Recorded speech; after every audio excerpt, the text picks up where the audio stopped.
उसने अपने जीवन में बहुत कुछ देखा था, पर ऐसा कभी नहीं।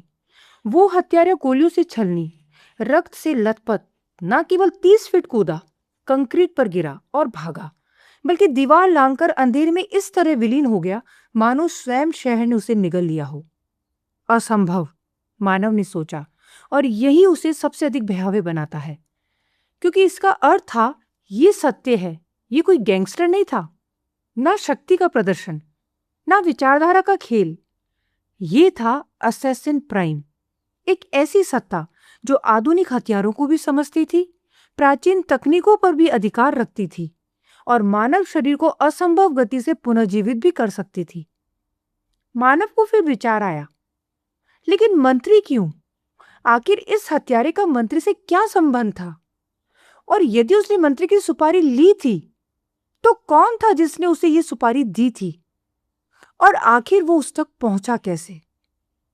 असैसिन प्राइम जैसे हत्यारे साधारण खोज से तो किसी को नहीं मिल सकते थे, फिर कैसे कोई उस तक पहुंच गया? तभी उसके दिमाग में एक विचार आया। पिछले कुछ दिनों में 3 वारदातें हुई थी। गणपत का खून किसी काले दैत्य द्वारा हुआ था और वो असैसिन प्राइम का पहला शिकार बना।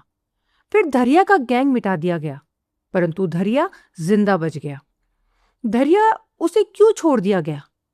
मानव की शक की सुई धरिया पर भी अटक गई थी।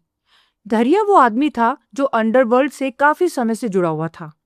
उसका जिंदा रहना और गृहमंत्री पर हमला केवल एक संयोग नहीं हो सकता था। मानव की शक की सुई अब यक्ष के साथ साथ धरिया पर भी जा रही थी। वैसे भी मानव बिना कारण की हिंसा पर विश्वास नहीं करता था।